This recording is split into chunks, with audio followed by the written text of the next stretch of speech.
5 নম্বর প্রশ্ন হচ্ছে মোহাম্মদ মাইনুল ইসলাম গাজী, মাইনুল ইসলাম গাজী, ঠিকানা চাঁদপুর, বাংলাদেশ। প্রশ্ন হচ্ছে যে তামিয়ে মানহাজ এবং হাদ্দাদি মানহাজ বলে কি বোঝায়? আহলে হাদিস সালাফি মানহাজের সাথে তাদের মৌলিক পার্থক্য কি? একজন সাধারণ সালাফি হিসাবে মুমাইয়া এবং হাদ্দাদি দের অনিষ্ট থেকে নিজেকে হেফাজত করার আমাদের করণীয় কি? করণীয় হচ্ছে আপনি মানুষকে বোঝাবেন না এ মানহাজে যাবে না ও মানহাজে যাবে, যেহেতু দুটো মানহাজই হচ্ছে গলত। এইসব মানহাজগুলো আমরা জানতাম না। কখনকার কথা, আমি যখন মদিনায় পাস করে কাজে জয়েন করেছি 13 হিজরি কি 14 হিজরিতে, তখনকার সব এইসব কথা হাদ্দাদি আর কি বলবো, তো এই সবগুলো আমাদের বাঙালিরা সব টেনে টেনে বাংলাতে নিয়ে আসছে সব জিনিস, এই মাদখালি, তারপরে হাদ্দাদি। আমরা যদি নিজেদের মতো সঠিকটা গ্রহণ করে প্রচার করতাম, কারো কোনো মানহাজের নাম না নিয়ে, এটা ভালো হতো। তো যাই হোক, এখন ঢুকে গেছে, এখন সেগুলোকে বুঝতে হবে।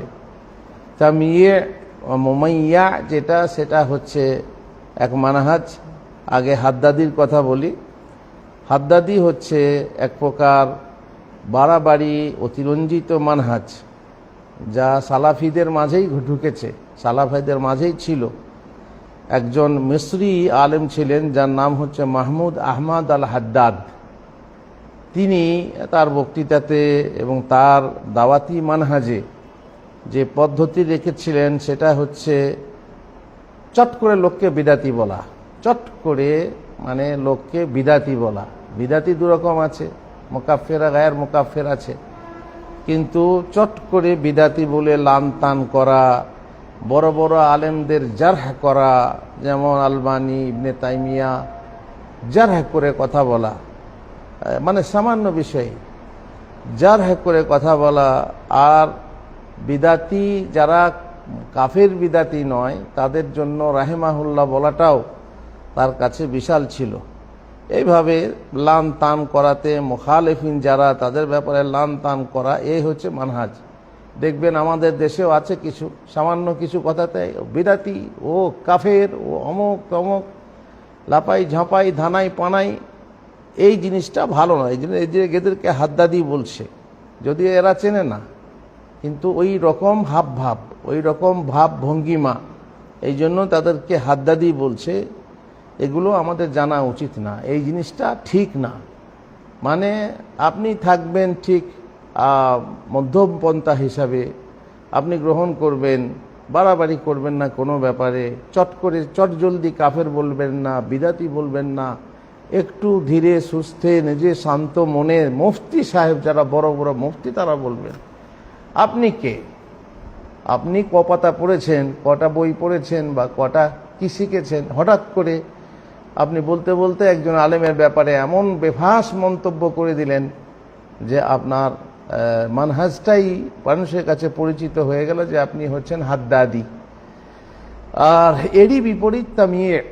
তামিয়ে মানে হচ্ছে বিনম্রকরণ, মানে নরম ভাব আর কি, মিয়ে দেওয়া। সেরকম কীরকম হচ্ছে সালাফি, এটাও সালাফিদের মধ্যে এক প্রকার শৈথিল্য।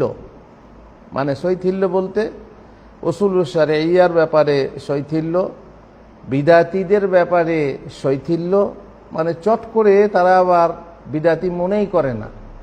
মানে আমাদের সমস্যা কি, মানে কাফেরকে কাফের না মনে করলেও কাফের, আর যদি আপনি আবার কাফের নয় এমন মানুষকে কাফের মনে করেন, তাও আপনার কাফের, আপনি কাফের হয়ে যাবেন। তো এইরকম ব্যাপার। তো মাঝখানের যে পথটা আছে, মধ্যম পন্থা গ্রহণ করা উচিত। এরা বিদাতিদেরকে বিদাতিদের সঙ্গে চাটুকারিতা করে, খোসামদি করে, তাদের সঙ্গে উঠে বসে। এ হচ্ছে এক প্রকার তামিয়ে বলা হয় যাকে, হাইসু ইয়াতিমু খালতুল হক বিল বাতিল। হতে পারে মানুষ বুঝতে পারে না যে আরে এ আবার ওদের বিদাতিদের সঙ্গে ওঠা বসা করছে, তাদের সাথে খাওয়া দাওয়া করছে, সফর ভ্রমণ করছে, আর তার মানে কি তাহলে ওরাও ঠিক আছে নাকি? এই যে মানুষ ভুল মেসেজ পায় আর তাদের প্রতি তারা যে মানে সাবধান করছে, সেই সাবধান করাটাও তাদের সহ্য হয় না। যদি কেউ তাদের ব্যাপারে বলে তারা বিদাতি, তারা আমাদের মানহাজের নয়, আমাদের সালাফি নয়, তখন তারা চেতে ওঠে, এই তোমরা যাকে তাকে এই বলো সেই বলো, সবাইকে না। বিদাতিদের ব্যাপারে কোনোভাবেই করা যাবে না যে বিদাতি প্রমাণিত বিদাতি, বরং এমন বিদাতি যে দায়ী, সেই বিদাতের দিকে আহ্বান করে, তার ব্যাপারে সতর্ক করতে হবে, সমাজকে সাবধান করতে হবে। তো এটা অনেকে করতে চায় না, এরাই হচ্ছে মোমাইয়ে। আর যেটা হক সেটা বাতিল সেটা পরিষ্কার পরিস্ফুট করতে হবে। এ নয় যে তুমি চুপ করে থাকবে আর তাদের সঙ্গে উঠবে বসবে আর লোকে ভাববে তাহলে এরাও ঠিক আর ওরাও ঠিক। এটা ঠিক না, এটা হচ্ছে মোমাইয়া।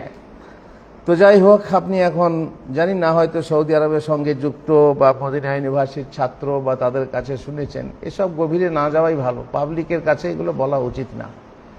এগুলো কেন আমরা ওদের বাইরে থেকে নিয়ে এসে আমাদের তাশবিশ করব আমাদের জেহনকে, দরকার নেই। বুঝতে পারছেন যে মানহাজ সালাফি মানহাজ যেটা সেটা সালাফি মানহাজে না ইফরাত আছে না তাফরিত আছে, না বাড়াবাড়ি আছে না ছাড়াছাড়ি আছে, না আপনি অতিরঞ্জন করবেন না আপনি অবজ্ঞা করবেন। এই ধরনের মানহাজ আপনাকে কাযালিকা জাআলনাকুম উম্মাতান ওয়াসাতা, মধ্যম পন্থা মানে ব্যবহার করতে হবে আমাদেরকে। বিদাতি সম্পর্কে মুখ খুলবেন না, বলবেন না, বিদাতিকে বিদাতি বলবেন না, বা একটু মানে চাটুকারিতা, একটু মানে কি বলে স্বার্থত্যাগ বা চুপ করে থাকবেন না, এরকম করা যাবে না, তাহলে তো তামিয়ে হয়ে যাবে। যেমন অনেকে শিয়াকে কাফের বলতে রাজি না, অনেকে সুফিবাদীকে কাফের বলতে রাজি না। সবাই কাফের তা বলছি না, শিয়াদের মধ্যে অনেকে আছে যারা কাফের নয়, যাদের মধ্যে তাশাইয়্যু আছে। তেমনি এমন লোক থাকতে পারে চট করে সে ওই দলের সাথে সম্পৃক্ত বা কোনো সম্পর্ক জড়িয়ে গেছে বলে সে কাফের, চট করে বলে দেবো। আবার অনেকে যারা প্রমাণিত কাফের তাদেরকে কাফের বলবে না। এই দুটোর মধ্যেই সমস্যা আছে। অতএব যুবকদেরকে সাবধান থাকতে হবে এই রকম মানহাজ থেকে, যাতে সালাফি মানহাজে সঠিক পথে সিরাতে মুস্তাকিম যেটা এবং তারিকুল ওয়াসাত মধ্যম পন্থা যেটা, সেইটা গ্রহণ করে পথ চলতে হবে। আল্লাহ আমাদেরকে তৌফিক দেন।